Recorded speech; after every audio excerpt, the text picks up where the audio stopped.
Assalamualaikum warahmatullahi wabarakatuh. Perkenalkan, nama saya Muhammad Rafi Ferdiansyah dari kelas 12 IPS 1. Saya akan menjelaskan tentang pengertian korupsi. Kata korupsi dari bahasa Latin corruptio atau corruptus yang berasal dari bahasa Latin yang lebih tua corrumper.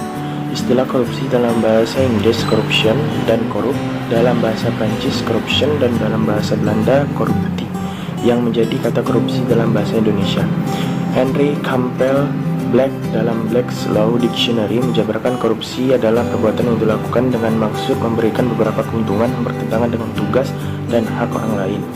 Perbuatan seorang pejabat atau seorang pemegang kepercayaan yang secara bertentangan dengan hukum, secara keliru, menggunakan kekuasaannya untuk mendapatkan keuntungan untuk dirinya sendiri atau untuk orang lain, bertentangan dengan tugas dan hak orang lain. Korupsi adalah penyelewengan atau penyalahgunaan uang negara, perusahaan, dan sebagainya untuk keuntungan pribadi atau orang lain. Menurut Kamus Oxford, korupsi adalah perilaku tidak jujur atau ilegal, terutama dilakukan orang yang berwenang. Arti lain korupsi adalah tindakan atau efek dari membuat seseorang berubah dari standar perilaku moral menjadi tidak bermoral. Nama saya Siti Julaiha dari kelas 12 IPS 1. Saya akan menjelaskan undang-undang yang mengatur tentang korupsi.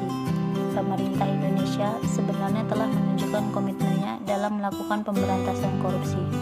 Komitmen tersebut telah diwujudkan dalam berbagai bentuk ketetapan dan peraturan perundang-undangan, di antaranya: yang pertama, Ketetapan MPR RI Nomor 11 Tahun 1998 tentang penyelenggaraan negara yang bersih dan bebas dari korupsi, kolusi, dan nepotisme. Yang kedua, Undang-Undang Nomor 28 Tahun 1999 tentang penyelenggaraan negara yang bersih dan bebas dari korupsi, kolusi, dan nepotisme. Yang ketiga, Undang-Undang Nomor 31 Tahun 1998 tentang pemberantasan tindak pidana korupsi, yang selanjutnya disempurnakan dengan Undang-Undang Nomor 20 Tahun 2001. Yang keempat, Undang-Undang Nomor 20 Tahun 2001 tentang perubahan atas Undang-Undang Nomor 31 Tahun 1999 tentang pemberantasan tindak pidana korupsi.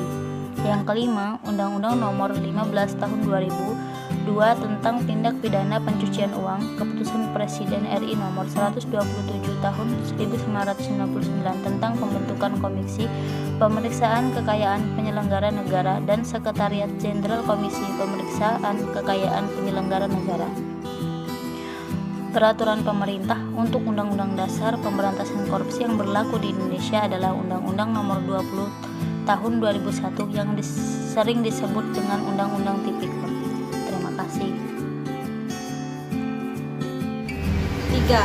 Dampak-dampak dari korupsi. Yang pertama, dampak korupsi terhadap ekonomi. 1. Lambatnya pertumbuhan ekonomi dan investasi. 2. Turunnya produktivitas. 3. Rendahnya kualitas barang dan jasa. 4. Menurunnya pendapatan negara dari sektor pajak. 5. Meningkatnya hutang negara. Yang kedua, dampak sosial dan kemiskinan rakyat. Dari dampak sosial dan kemiskinan rakyat akan menyebabkan 1. Mahalnya harga jasa dan pelayanan publik.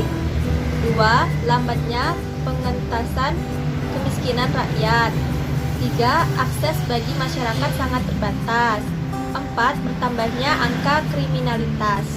Yang ketiga, dampak terhadap politik dan demokrasi. Yang pertama, munculnya kepemimpinan yang korupsi. 2. Hilangnya kepercayaan publik pada demokrasi. 3. Menguatnya sistem politik yang dikuasai oleh pemilik modal. Yang keempat, hancurnya kedaulatan rakyat. Assalamualaikum warahmatullahi wabarakatuh. Saya Nimila Rusalina dari kelas 12 IPS 1. Dalam pembuatan poster, kami mengambil foto dari Google sebagai bahan untuk membuat poster. Kami menggunakan aplikasi pengedit foto, yaitu PixArt, untuk menggabungkan foto-foto yang telah kami ambil dari Google tadi. Saat pengeditan, kami menambahkan kata-kata anti korupsi sesuai dengan tema yang telah kami pilih. Setelah selesai mengedit, kami mencetak poster tersebut menggunakan kertas foto yang berukuran A4.